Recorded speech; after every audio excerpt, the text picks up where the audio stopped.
I don't know what title you saw on this video when you clicked on it. I haven't decided on the title yet, but I just want to get right off the bat. No, the Fresno County Office of Education or the board member involved did not try to scam me, but a scammer who appropriated the identity of one of their people did. Also, I'd like to get off the bat, Jim Y, Marcy M, Barbara, I remember all of you with fond memories. I'm very much a fan of Fresno County Office of Education and the board. So if this video causes you any grief, get in contact with me. I'll just take it down. But I'm hoping that this video can be a training point for all people, because the scammers are getting more and more clever in the way they do things. And the scamming has been around for a long time. The people that are in my age category, you remember back in the U.S. mail days, before we even had email, we got scam mail through the U.S. mail, come in an envelope with perhaps a handwritten addressing, with someone telling you that they're stranded somewhere, or there was chain mail we had, there was letters from some executive in Africa claiming that their assets were tied up and they wanted us to help them get their assets fixed. And those were the same type of scammers. They're just doing it through computers now, and they change over time. Every year they have new ways of doing things. So I'm going to show you this thing that happened today, and hopefully it'll be useful and put everybody's antennas up to what to look for. So I'm going to switch the view to my second computer here. I got this email at 8 a.m. this morning, claimed to be from Barbara Thomas.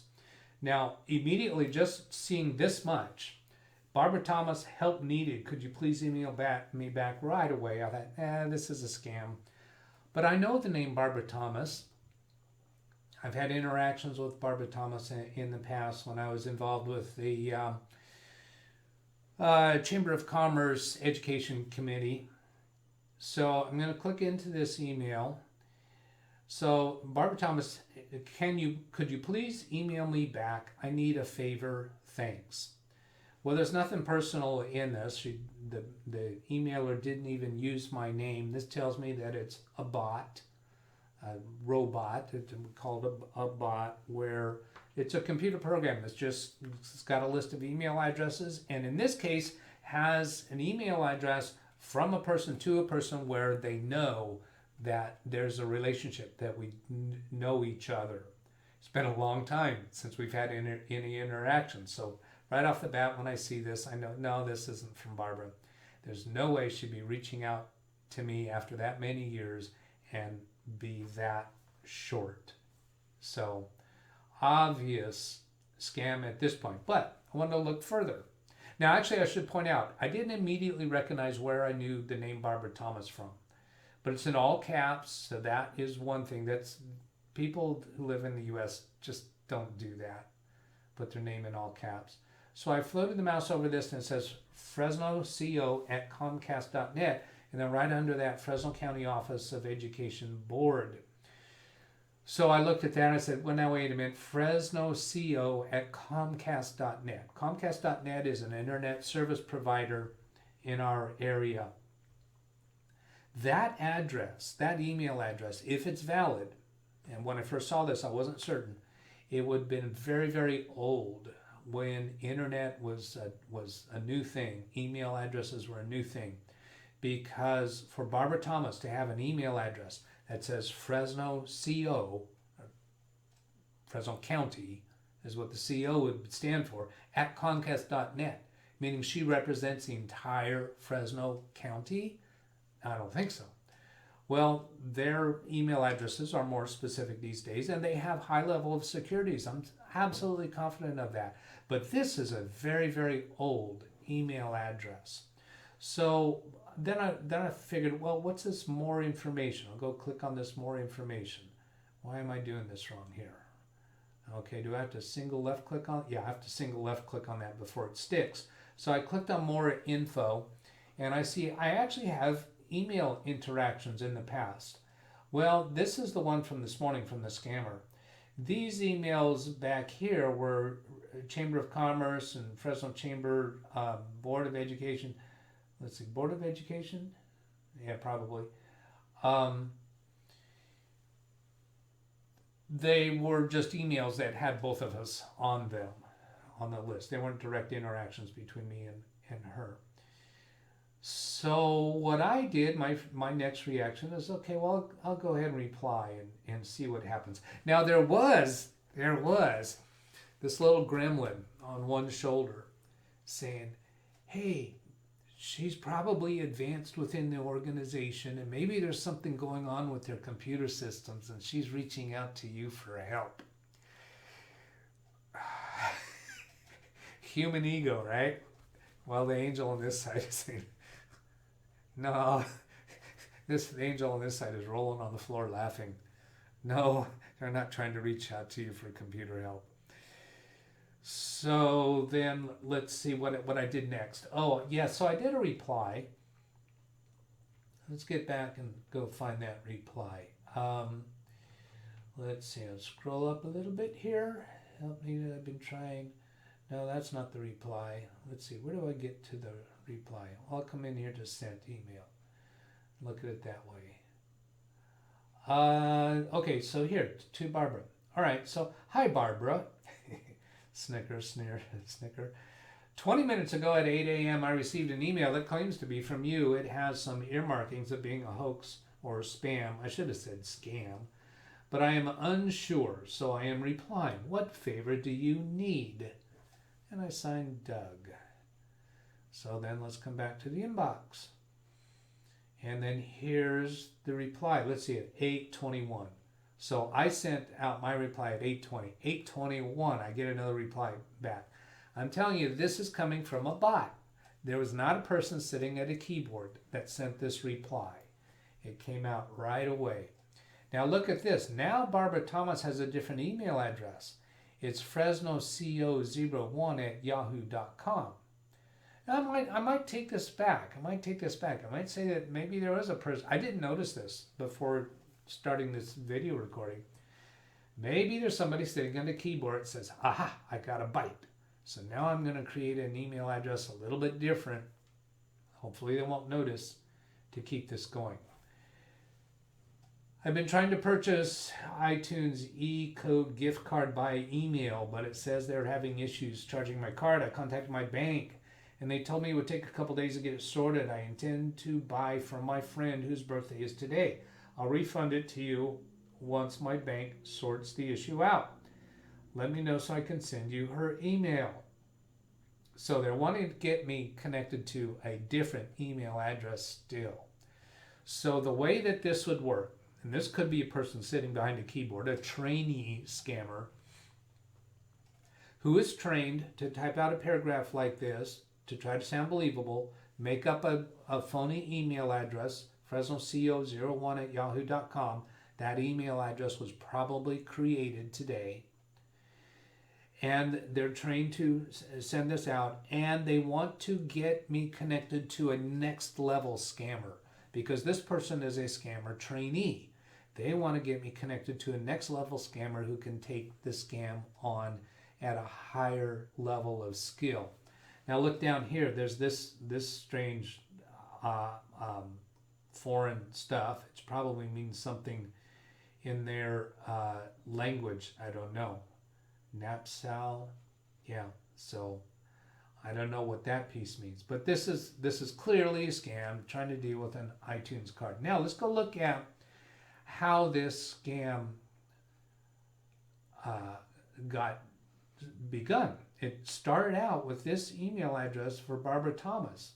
And I have looked back in my records and I found that that was a valid email address that we were using for Barbara Thomas back in the day. Now I saw some things as recent as 2016, 2015, where her email address is still on an email list for the Board of Education Committee at the Fresno Chamber of Commerce.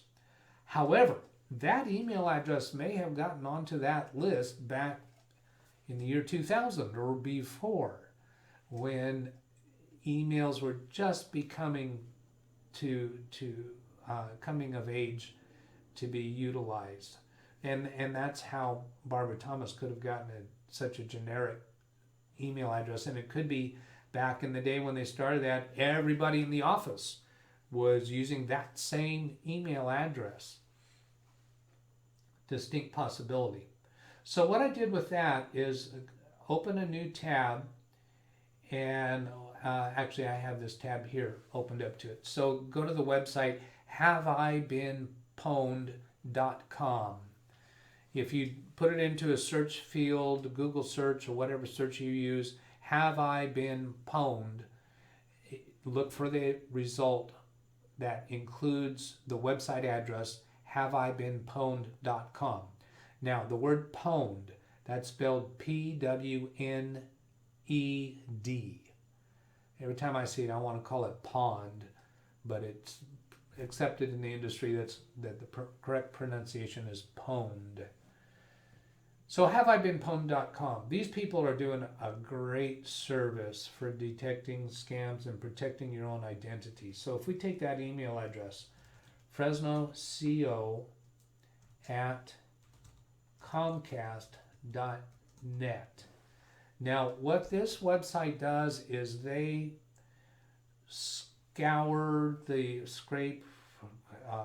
watch the dark web for breaches of data where email accounts and passwords get exposed in the dark web. And that's where the criminals get hold of them and start using them. So here I'm pressing the enter key, or click on that pwned button, and it says, oh no, pwned. Pwned in 10 data breaches and found no pastes. Subscribe to search sensitive breaches. So if we scroll down, we can see the actual breaches where that email address was made available on the dark web for the criminals to be able to access. So Adobe in October 2013, the compromised data was email addresses, password hints, passwords, usernames. Anti-public combo list, whatever that is, in December 2016, email addresses and passwords were exposed. Collection 1 in January 2019, fairly recent, large collection of credential stuffing lists. So the original source of this data it looks like it's a little ambiguous, but it was email addresses and passwords. Every one of these, that particular address of fresnoco@comcast.net was exposed for email address and password. In some cases, like the Adobe case, it would have been the password that was used on the adobe.com website for an account using that name. Now, let's look at these others. Evite and LinkedIn, Online Spam Bot, River City Media, Share This, Verifications.io. So if you put in your own email address, you may see a bunch of things that you don't recognize. You say, I never had an account on that, anything to do with that. Well, you may have, because websites use other services to maintain their email lists or account credentials. So if you've been pwned in these, there is something about your identity or your email address that became available to the dark web.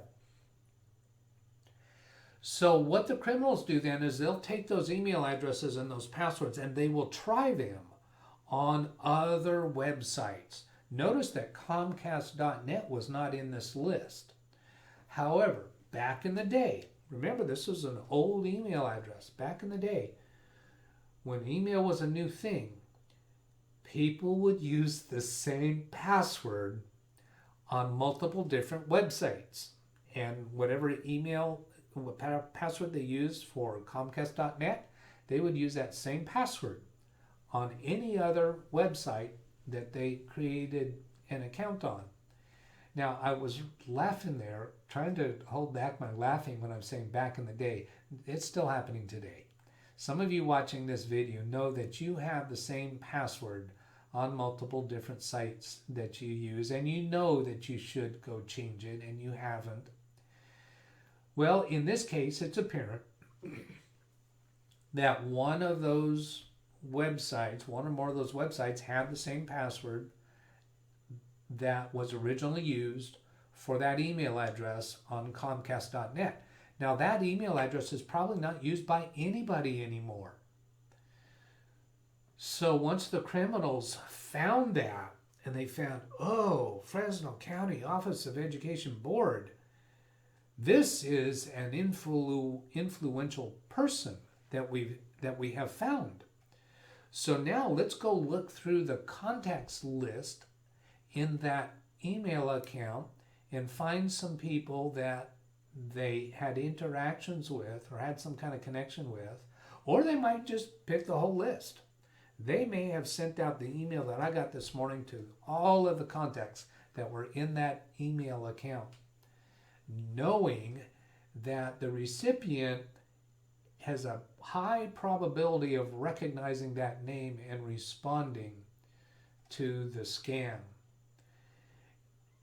This scam, some of you looked at this email and said, nobody's ever going to fall for that. Yes, they will. It happens every day.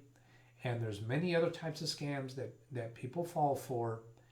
And if they weren't working, the scammers would not be doing these particular scams. As the general public becomes more and more aware of this type of scam, where you can get an email from somebody you know, making a request that seems reasonable coming from that person, as long as those type of things are working, they're just going to get better at them. Now, this one is pretty simple to see through it. What I'm telling you is that this is a scammer in training that's doing this level of scamming. They can put out a lot of them because these compromised sites such as Adobe, when passwords and usernames become available to the dark web, they're very cheap to purchase. This website, haveibeenpwned.com, they are actually purchasing these lists on the dark web. They're using the tools of the criminals in order to try to thwart the actions of the criminals. So that's kind of a fun turnaround, to be using their own tools against them. Now let's see, what else do I need to get out here? You know what? Of course, there's other scams, and I've got another scam that I've been a victim of, and I just got a notice yesterday that my account was pwned, and I'm going to make another video about how that worked out, and because it provides another angle too. Now, this is not the normal type of video for my channel, so please do not subscribe to my channel because you want to see more of this kind of video, because I don't think this is going to be a lot of what I do. My channel is fairly young.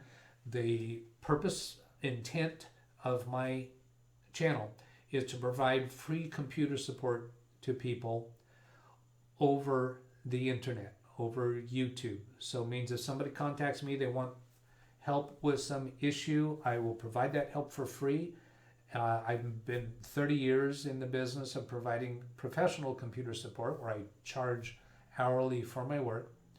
This is a way of making it that same service, actually a better level of service, because I don't have to try to keep the time down, but provide that same service over the internet. Now we do that, I'm doing that through Zoom and through YouTube live broadcast, and also through YouTube recorded broadcasts where it will be published later. So if you're willing to come onto a Zoom session with me and let me capture the session in a YouTube video so that I can make it available to other people so that they can learn from it, then that's how I can provide this service for free. Where does the money come from? I don't actually intend to do this for free. Is when you produce videos that people watch, advertisers pay to have their ads placed before and after and in the middle. You've seen those advertisements. So that's where the money comes from.